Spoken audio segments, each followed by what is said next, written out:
Hola, buenos días a todos y todas. Muchas gracias por la invitación.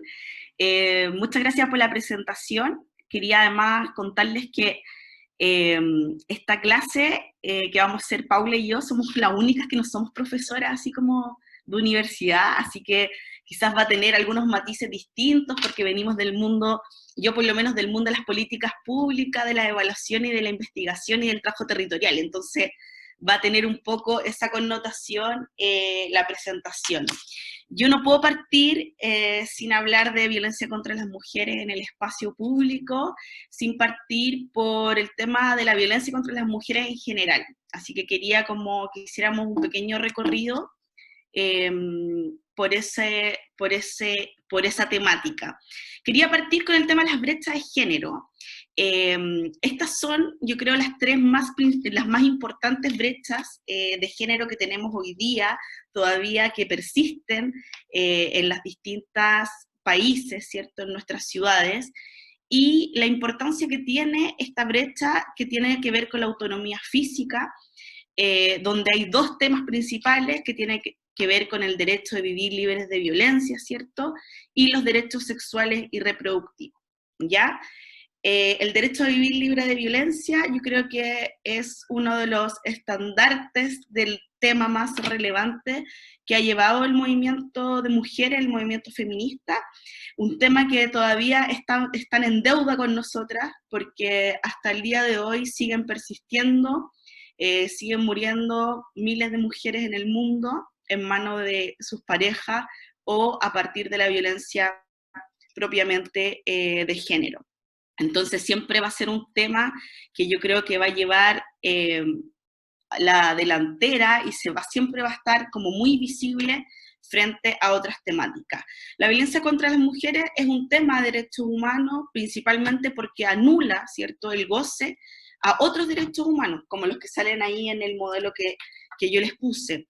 En el fondo, una mujer que vive violencia ve vulnerado su derecho a la vida, a la salud, al trabajo, a la libertad, a la seguridad, al verse libre de toda forma de discriminación, a no ser sometida a torturas, ni a tratos, ni a penas crueles, inhumanas o degradantes, y a la valoración de una educación libre, ¿cierto?, de patrones de género y estereotipos. O sea, la violencia anula en el fondo el goce y el ejercicio de otros derechos humanos que están asegurados. Ahí yo les puse la definición de violencia que tiene la, la OPS, pero me gustaría que nos detuviéramos en... Ay, chuñes. Espérenme un segundo que se me quedó como pegado el PowerPoint. Ahí. Esta es la definición de violencia contra las mujeres, ¿cierto?, que viene en la Convención Belém do Pará, que es la convención más importante y la que ha dado como el paraguas o el sustento a todas las legislaciones y a las políticas en cada uno de los países, ¿cierto? Entonces, ahí dice, debe entenderse por violencia contra la mujer cualquier acción o conducta basada en su género que cause muerte, daño o sufrimiento físico, sexual o psicológico a la mujer, tanto en el ámbito público como en el ámbito privado.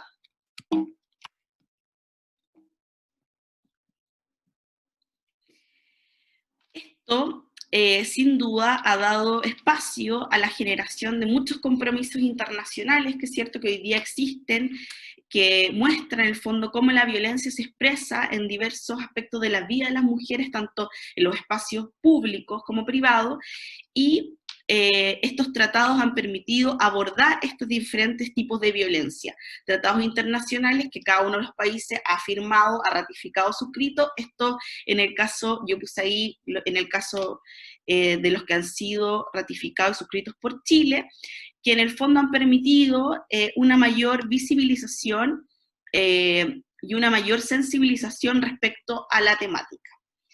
La manifestación de la violencia de género en el mundo están resumidas en estos 4 ámbitos que yo quise destacar acá, que esta información es del 2006 y cómo sigue siendo muy relevante hasta el día de hoy. Por lo tanto, el tema de la violencia en el contexto de familia, ¿cierto?, donde está la violencia de pareja, tradiciones nocivas en otros sectores del mundo, la violencia en la comunidad, y aquí es donde viene y se enmarca la violencia en el espacio público, ¿cierto? La violencia sexual, el acoso sexual en lugares de trabajo, la trata de personas, la trata de mujeres. Violencia ejercida y consentida por el Estado, violencia en situaciones de privación de libertad, esterilización forzada y violencia en contexto en conflictos armados.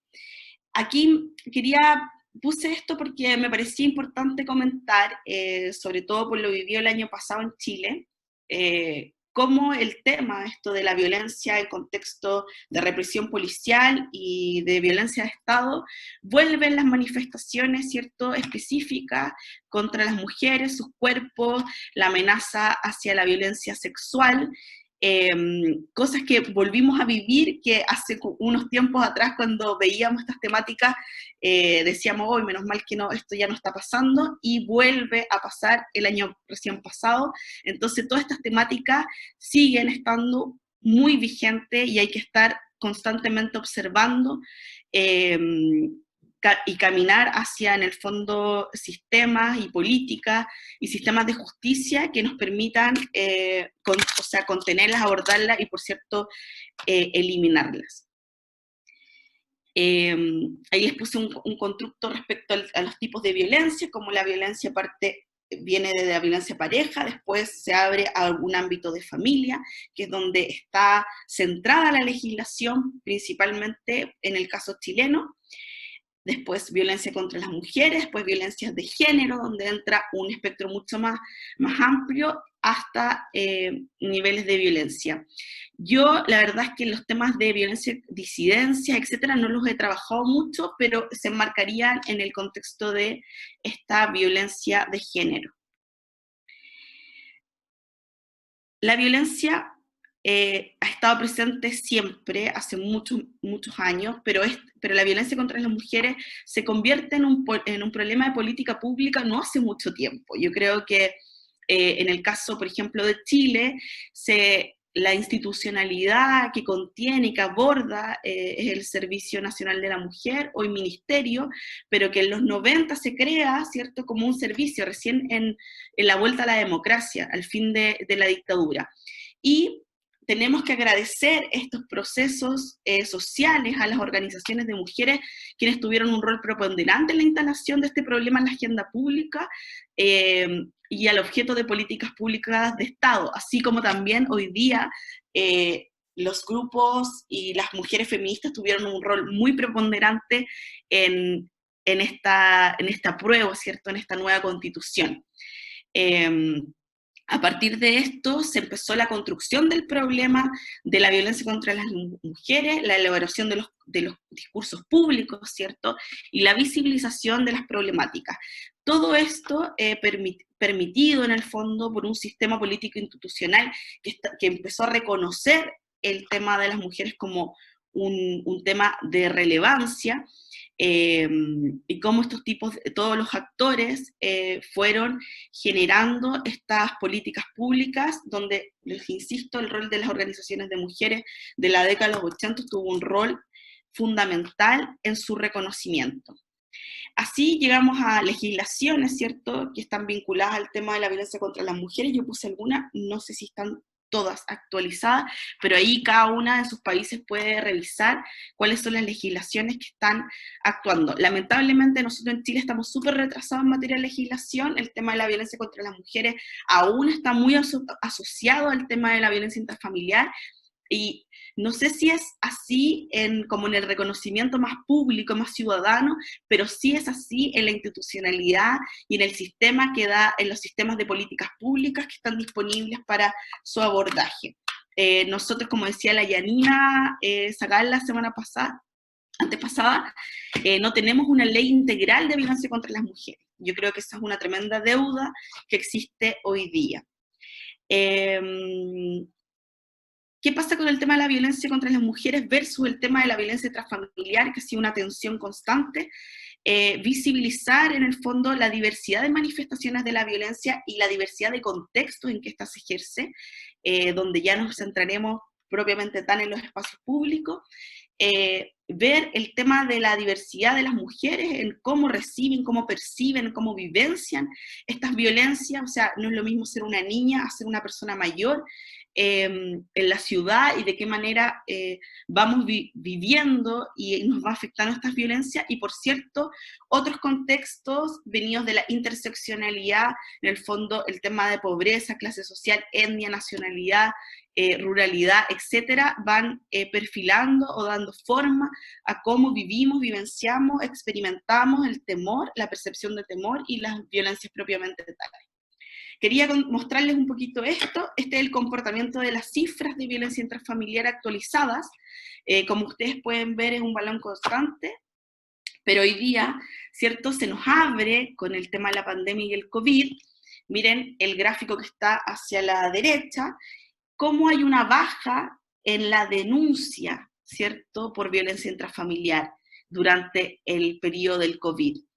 Esto, como investigadoras, inmediatamente como que salta a la vista. Esto no puede ser una baja, digamos, de la cifra, porque es una cifra que se mantiene constante a través de los años, pero tuvo una baja del 18%.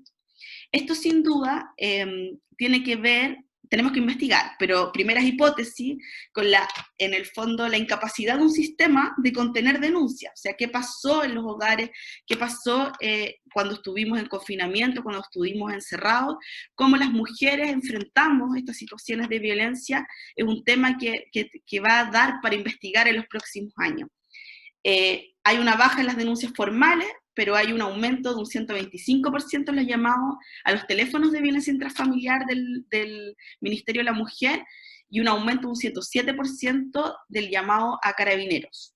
Entonces, una ciudad, ¿cierto?, que conlleva una ciudad inclusiva, una ciudad con mejor convivencia, y a través de esto hemos desarrollado, ¿cierto?, un pensamiento a través de la Red Mujeres por la Ciudad, que lleva a cuestionar todo lo que ya ha estado establecido, ¿cierto?, como el tema de planificación, comenzar a cuestionar cómo está pensado el transporte, cómo está desarrollada la ciudad, cómo está planificada, para que en el fondo podamos visibilizar ciertas temáticas y problemáticas ligadas, ¿cierto?, al uso cotidiano y cómo nos afectan a las mujeres.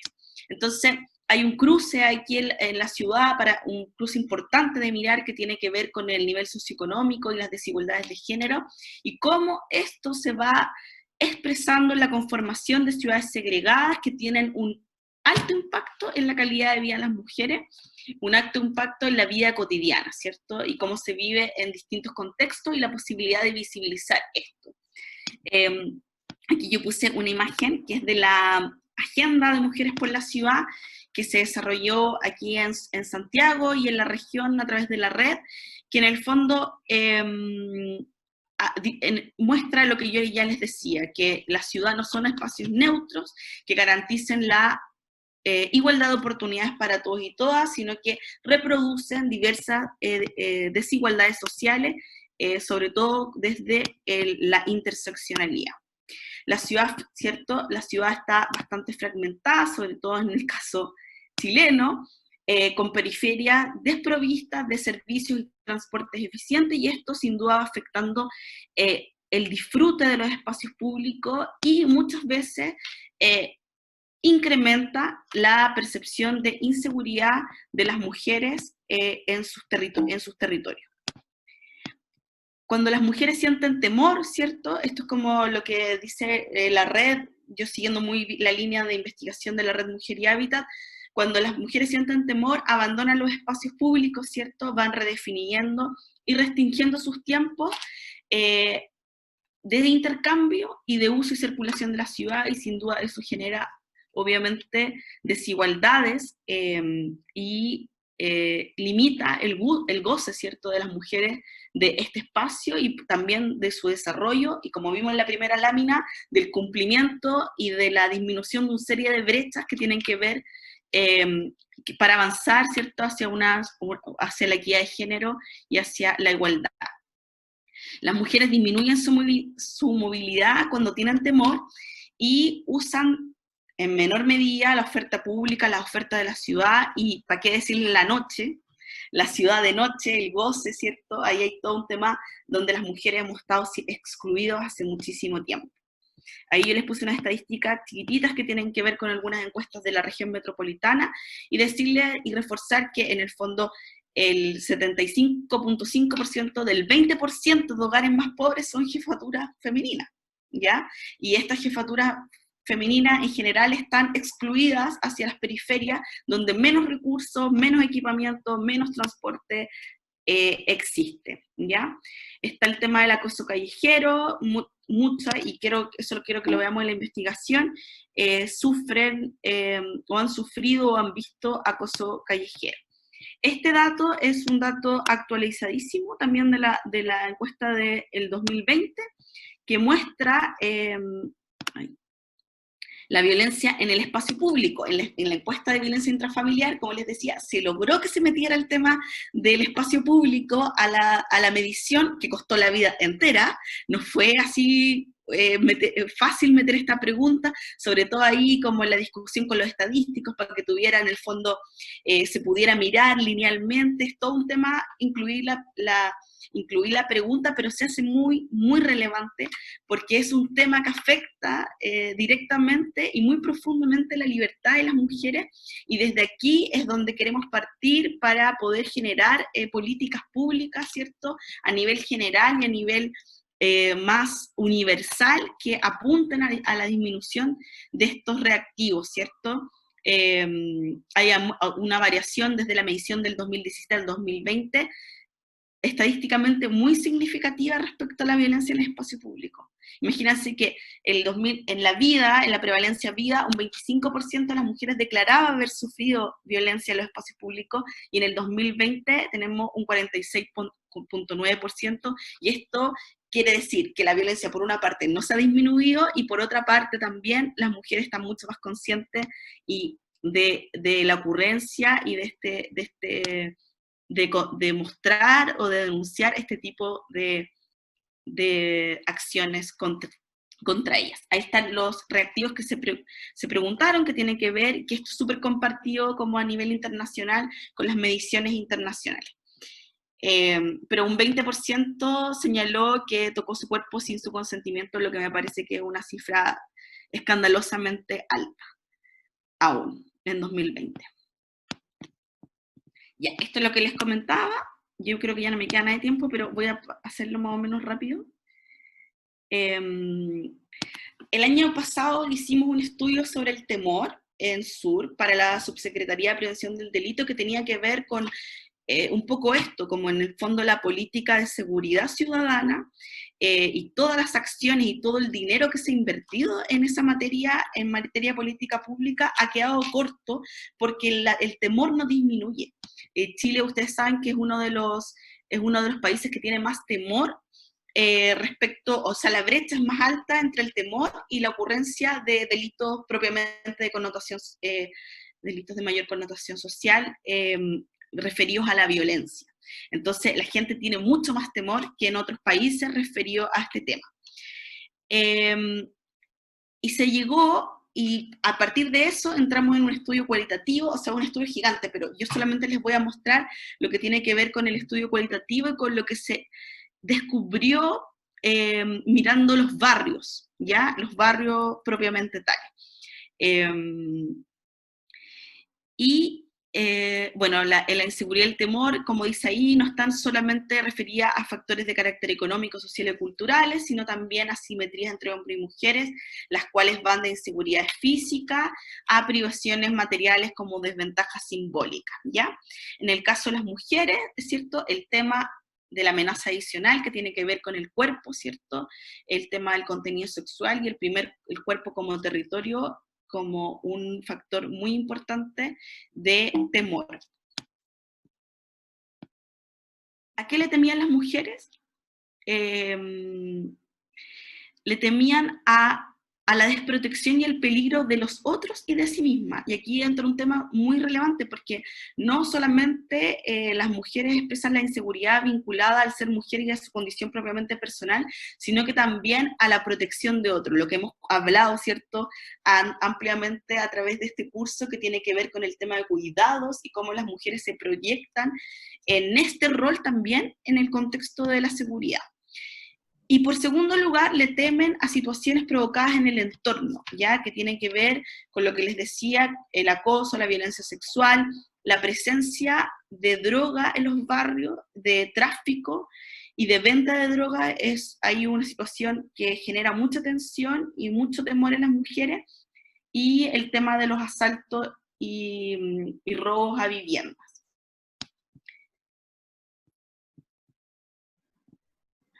Ahí está. ¿Cuáles son los factores generadores de temor?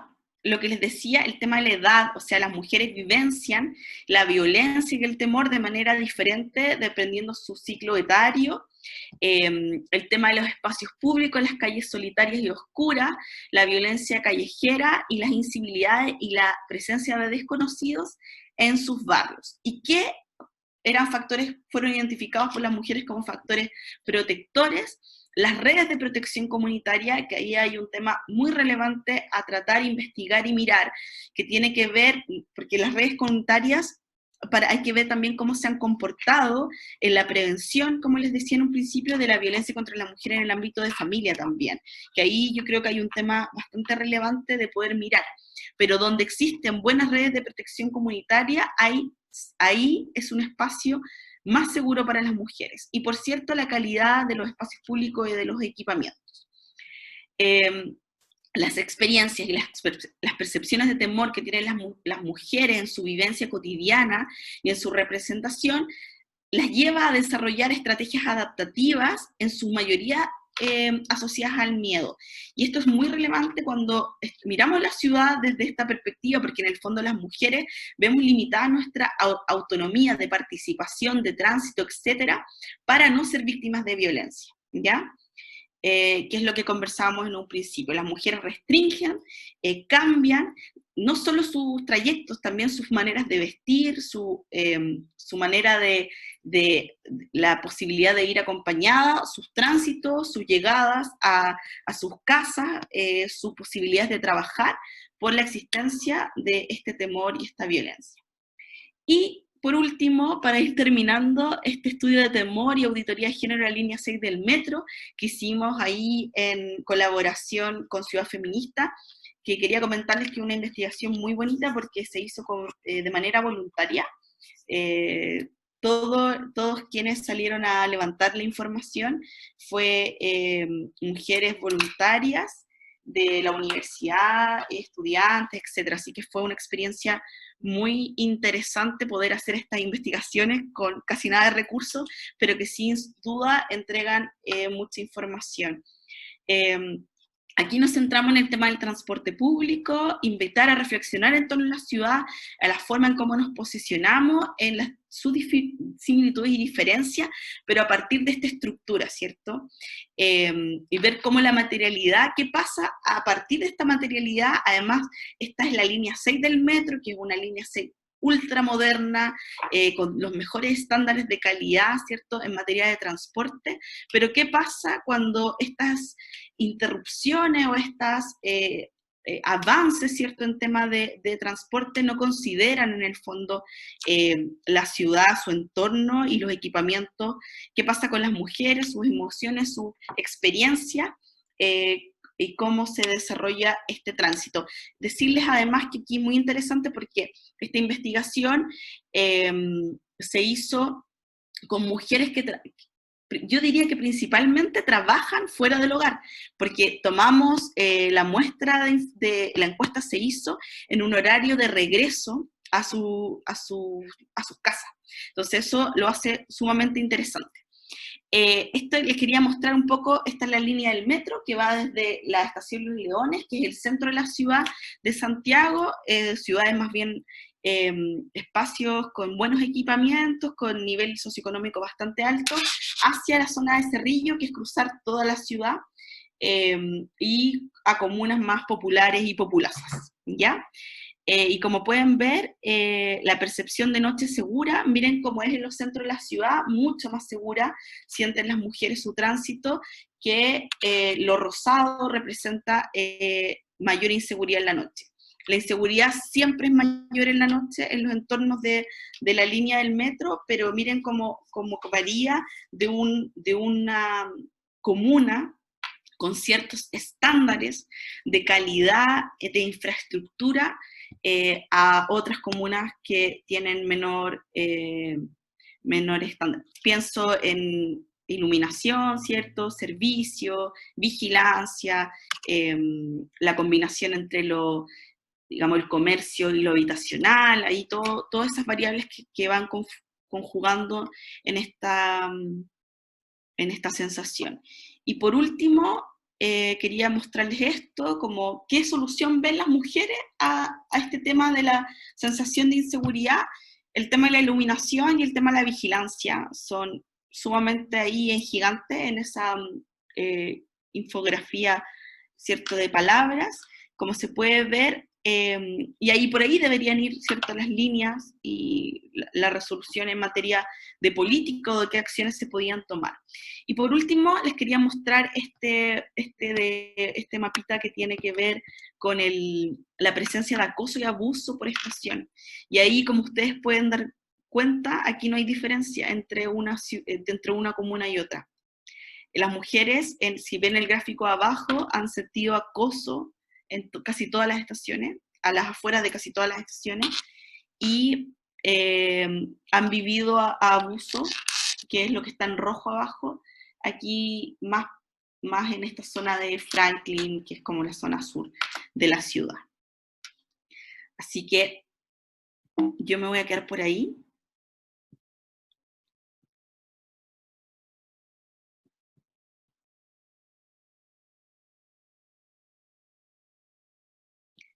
Para poder... Ya, ahí. Me voy a quedar por ahí. Pucha, disculpen lo interrumpido. Traté de traer lo más hilada posible. Ya mi cabeza no es muy hilada, pero eso es lo que tenía para compartir con ustedes y le doy el pase a la Paula. Tania, muchas gracias por tu presentación.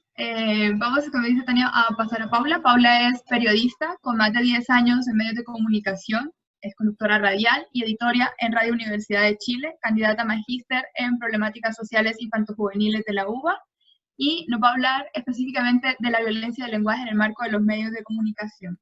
Así que le damos la bienvenida a Paula, le agradecemos por participar en este espacio, y Paula, cuando quieras, puedes empezar a proyectar la pantalla. Perfecto. Hola, muchas gracias a todas ustedes que están acá en esta escuela acompañándonos, y hoy día me quería centrar en un tipo específico de violencia en el espacio público, pero ampliando el concepto del espacio público para concentrarnos en lo que pasa de manera simbólica en la construcción del lenguaje y que se expresa a través de los medios de comunicación.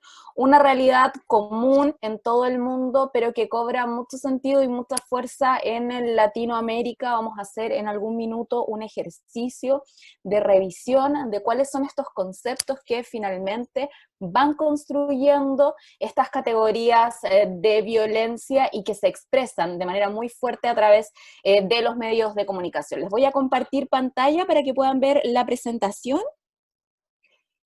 Denme un segundo, por favor, y lo revisamos.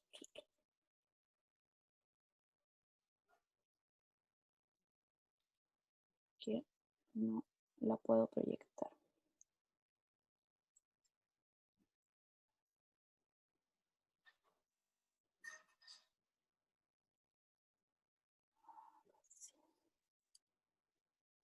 Ahora sí.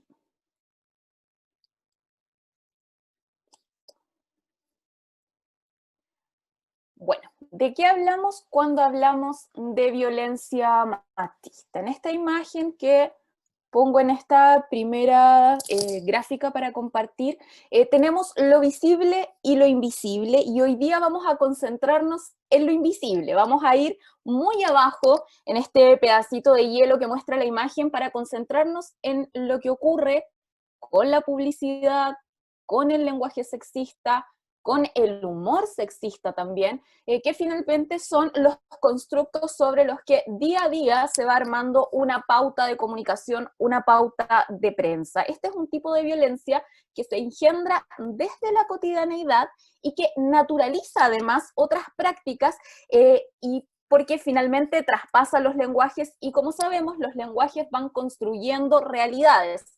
No sabemos cuánto impacta y cuánto de la realidad se construye a través de los medios de comunicación, pero sí está claro que las agendas informativas determinan algunos comportamientos y van normando unas formas de conducta. En ese contexto, los medios de comunicación tienen una responsabilidad de mediación entre los sucesos y la ciudadanía, pero al parecer lo que ocurre con este vínculo es que filtra ciertos aspectos de la realidad, les pone un prisma en algunos lugares donde quiere mostrar algo, pero también oculta del otro lado aquello que no le interesa reproducir. ¿Qué pasa entonces? Se reproduce el conservadurismo, se asenta una realidad que es incontrarrestable entre la desigualdad y la relación, ¿no?, de las mujeres respecto de los hombres. Desigualdad más sexismo, lo que produce finalmente es violencia machista. Pero ¿qué es el sexismo, no? ¿De qué hablamos cuando hablamos de violencia machista? Sabemos que es un acto que puede ser de violencia física y psicológica, incluidas agresiones a la libertad sexual, a las amenazas, las coacciones o la privacidad de libertad ejercidas por las relaciones de poder de los hombres con las mujeres. Urgente entonces es poder ampliar este concepto y que incluya otras formas de violencia en el espacio público como la que vamos a conversar hoy día. El sexismo es un mecanismo de discriminación y desigualdad que sufren las mujeres respecto de los hombres. Actitudes y conductas que pretenden mantener una situación de inferioridad y de subordinación de las mujeres. El sexismo entonces es probablemente uno de los mecanismos de desigualdad más presentes en los medios de comunicación. ¿Cómo se va creando este sexismo en los medios de comunicación? Primero con los roles de género, ¿no?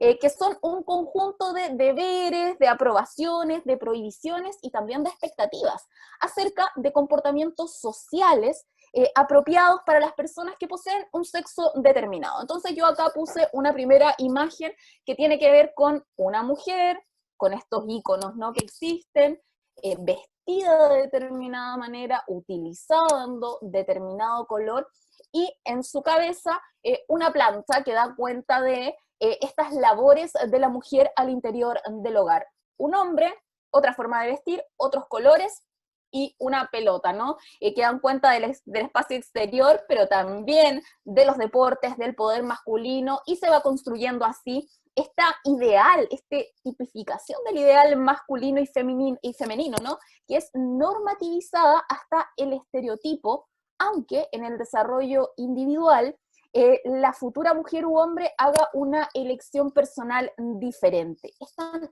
tan hondamente arraigados que son finalmente considerados como casi una expresión biológica del género.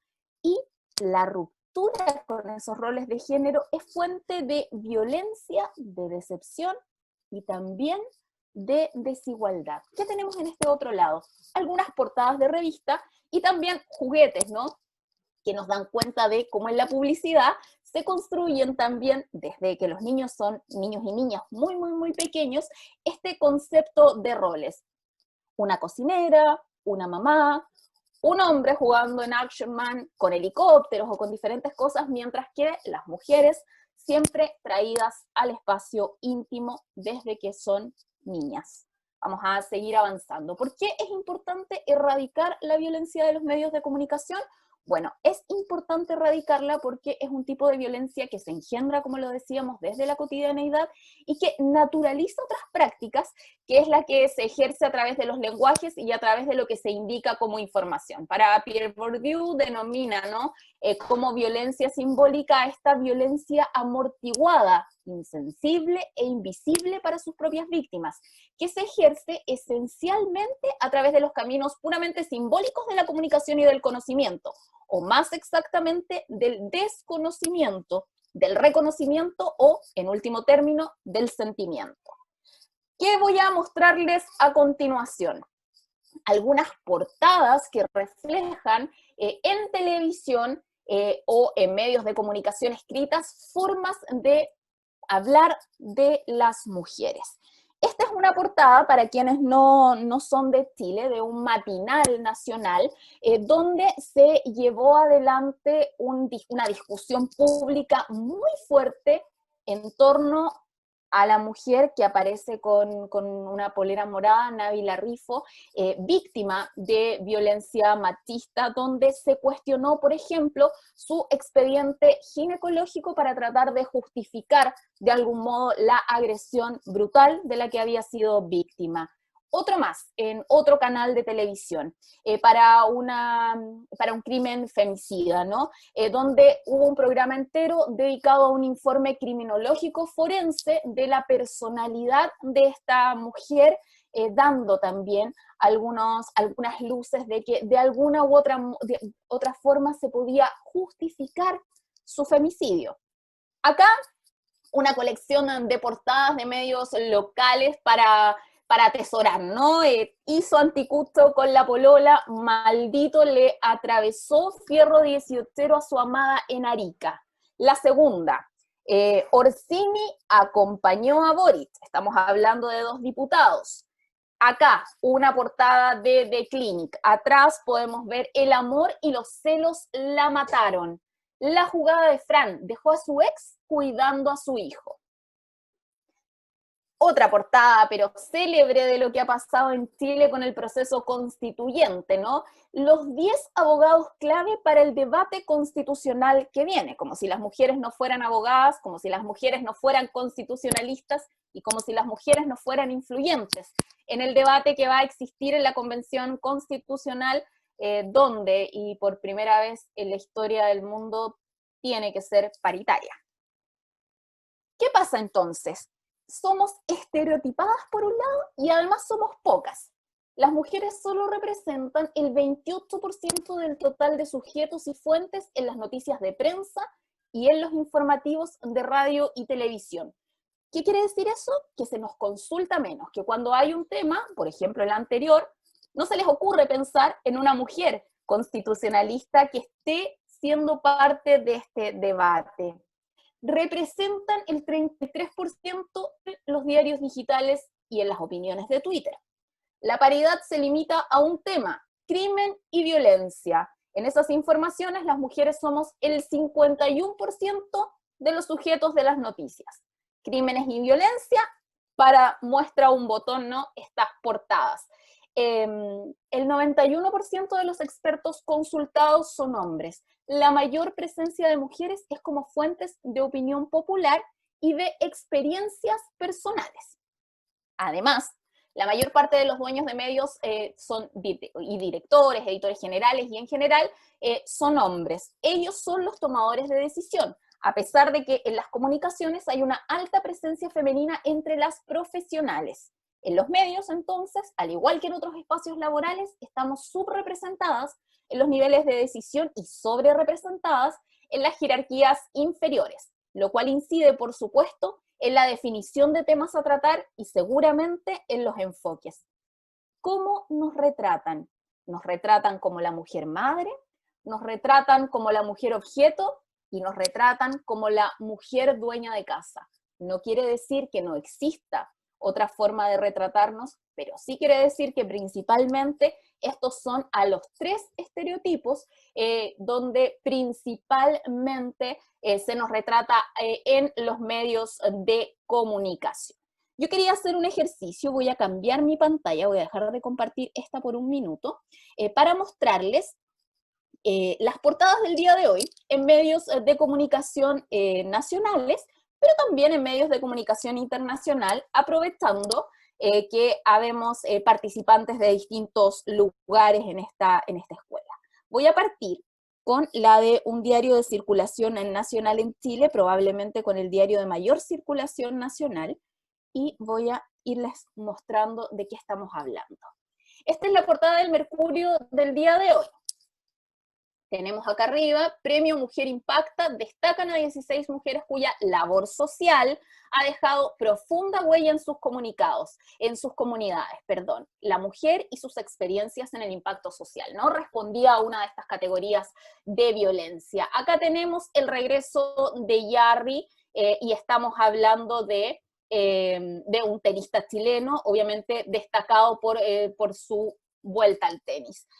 Agente Topo, la verdadera historia de Sergio Chami, el protagonista de la premiada película de Maite Alberdi. No hablamos de la película de Maite Alberdi, sino que hablamos del protagonismo de un varón. Matan a un carabinero, acá tenemos muy chiquitito a una ministra que puede encabezar una quina para la Corte Suprema. Después, en México eligen por primera vez a una mujer para liderar la Secretaría de Seguridad y de la lucha contra los poderosos carteles narco.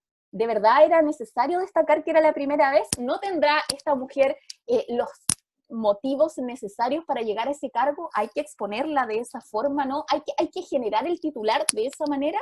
Y después, solo hombres. Mario Desbordes, Heraldo Muñoz, Donald Trump, desempleo, el ministro Belolio, el director de la Agencia Internacional de Energía, hombres en deporte, hombres en arte, hombres para hablar de pobreza y de sus nuevas formas. Otro diario, La Cuarta.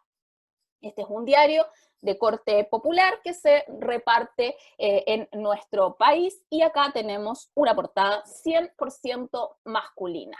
Las últimas noticias. Un diario más dedicado a la farándula y a la farandulización de los temas. También, al igual que lo anterior, solamente masculina hasta, ojo, Delfina Guzmán se puso en la buena con su nuera. Delfina Guzmán, una actriz nacional que, wow, hace noticia porque se arregló con la mujer de uno de sus hijos. El País, nos vamos a España porque este no es un problema chileno. Biden, el bombero de América. Balance de 4 años frenéticos. Los candidatos se multiplican sus actos en un clima de alta tensión. Estamos hablando de Estados Unidos acá, ¿no? Y acá Richard Ford hablando a propósito de lo que está pasando también en Estados Unidos, el retrato de un presidente desatado, los más ricos también votan, hombres, hombres, hombres, hasta que aquí tenemos a la escritora Rebeca Solnit en un espacio también dedicado, ¿no?, para que ella pueda mostrar. Página 12, Argentina. Trump, los herederos del reino, los Echeverri, los Macri y los Mitre, la muerte de John Connery, el escándalo en la causa del dólar futuro, hombres, hombres, hombres, hombres. Brasil. Aquí tenemos una noticia con la foto de la con una información de una mujer, pero la foto del lado, ¿quiénes son? Hombres.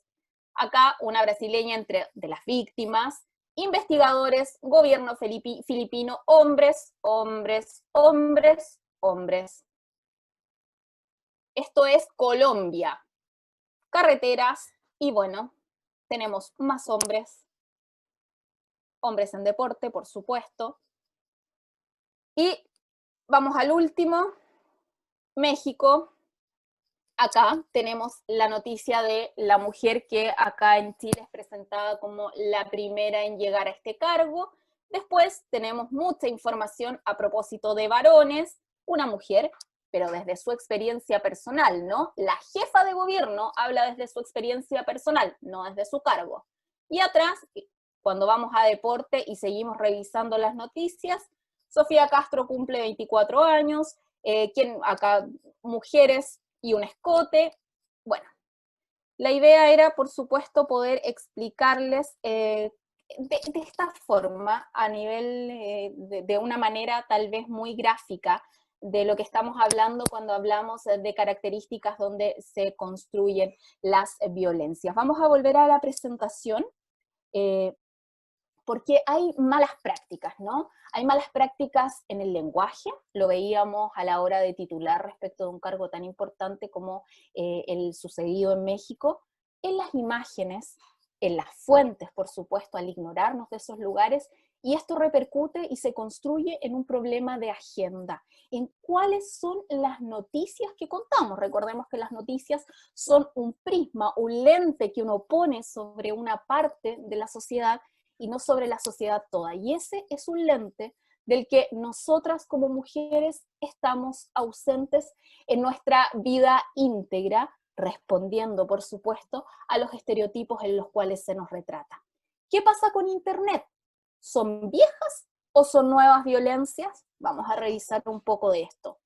Estereotipos, otra vez, pero además aparece el concepto de terror sexual, el terror de la calle, del espacio público, del caminar, de esos informes y estudios que nos mostraba Tania, se construyen también y se replican en los medios de comunicación. Primero, un chat español, ¿no? Esto está tomado de un informe de Amnistía Internacional, donde hay alguien que se comparte un WhatsApp y, obviamente, el estereotipo, ¿no? Todos son unas putas menos tu madre y tu hermana. Terror sexual. Hoy es el amor de tu vida y mañana, si te he visto, no me acuerdo. Piensa 2 veces el enviar una foto subidita de tono. Evita el sextortion. ¿Quieres mucho a una persona y te come la oreja para que le envíes o grabes imágenes sexuales? Nosotras nunca lo haríamos, no al sexting. ¿Qué es el terror sexual? ¿Qué es este concepto de terror sexual que evidentemente es lo que estamos viendo en estas prácticas? Primero, es un mensaje que implícitamente está dirigido hacia las mujeres, como la que veíamos antes, ¿no? El amor de tu vida, negando, por ejemplo, la posibilidad de relaciones sexuales casuales en el caso de una mujer. Mujeres, amor, hombres, mucho más desprendido de esa emotividad. También evita, cuando dice, ¿no?, la sextorsión, y no evita cometer el delito. Esto es como cuando te dicen, bueno, la violaron, ¿no?, por cómo andaba vestida, o mira cómo andaba vestida, se lo buscó. Bueno, esto tiene que ver con el terror sexual. Hace algunos años en Holanda se hizo una exposición muy, muy interesante que recogía las ropas de las mujeres que habían sido víctimas de abusos sexuales en el espacio público. Esa exposición, que tenía alrededor de 200 prendas de vestir, daba cuenta exactamente lo contrario. Evidentemente no hay ninguna relación más que el estereotipo que quieren instalar en que la responsabilidad es de las mujeres. Internet lo cambia todo. Hay un nuevo concepto de intimidad, hay un nuevo concepto de comunicación, la sexualidad se trabaja desde otro punto de vista, pero es muy importante tener cuidado con la idea de este terror sexual. Una cosa es informar sobre las consecuencias de cometer delitos que atenten contra el derecho de la intimidad, porque de eso estamos hablando cuando alguien publica una foto que tú enviaste de manera privada, que tenías todo el derecho de enviar, ¿no? Y no es tu responsabilidad. O sea, el mensaje ahí no debería ser no compartas, sino penalizar a quien compartió. Entonces, evidentemente se deja fuera de este marco comunicativo la responsabilidad masculina a la hora de poder revisar este tipo de prácticas. Hay algunas recomendaciones con las que se ha trabajado, y con esto, bueno, yo quería ya finalizar para no extenderme en el tiempo. Se trabajan con manuales. En Chile, por ejemplo, existe la Guía para la Comunicación No Sexista. Esta guía, que fue elaborada por comunicadoras, y que si un medio de comunicación, por ejemplo, quiere capacitación, ellas van y comparten esta guía. Se incluyen algunos tips, como primero, el uso de imágenes adecuadas, el uso de las mujeres como fuentes en proporciones igualitarias. También citar a las mujeres con nombre y apellido, algo que, aunque pareciera común, no se hace, y ahí tendríamos que ir a un desglose mucho más fino, que es ir revisando noticia por noticia, pero que cuando uno lo hace en un largo periodo de tiempo, como lo he trabajado yo, se da cuenta que las categorías en las que se presentan a las mujeres y los nombres que se utilizan para poder hablar de ellas van construyendo gráficos e interacciones muy desiguales y que dan cuenta de la violencia machista. También se recomienda evitar alusiones a la vestimenta y características físicas de las mujeres, y específicamente, y cuando hablamos de los temas más graves, que es a la hora de tener que llevar a la televisión o a los medios de comunicación escritos, radiales o de sitios web, temas de violencia, primero informarse, luego informar con las imágenes, palabras y formas adecuadas. Porque evidentemente también vemos que cuando se habla de un femicidio, y que voy a hablar a lo mejor de una cultura más local, con desconocimiento de cómo se trata en otros países del continente, cuando llevan un caso de femicidio, por ejemplo, a la televisión, lo que vemos evidentemente es una forma de incluso musicalmente contar estas noticias de una manera dramática, ¿no? Teñirlas de una historia que habla de amor, que habla de celos, que justifica en algunas categorías el haber llegado a esta situación, como por ejemplo más arriba cuando hablaban de Fernanda Maciel y de su inestabilidad emocional a la hora de llevar las relaciones amorosas, o algo que valió muchas críticas al Consejo Nacional de Televisión, cuando a la gente de Canal 13 se le ocurre presentar públicamente el informe ginecológico de Návila Rifo como una prueba en debate, ¿no? ¿Es necesario tocar las noticias así? ¿Está interiorizado en los equipos de medios de comunicación el concepto de violencia machista? ¿Se está haciendo algo efectivamente en las jerarquías superiores de los medios de comunicación para cambiar el prisma con el que se enfoca la realidad, con el que se mira a las mujeres, con el que se las incluye en la participación?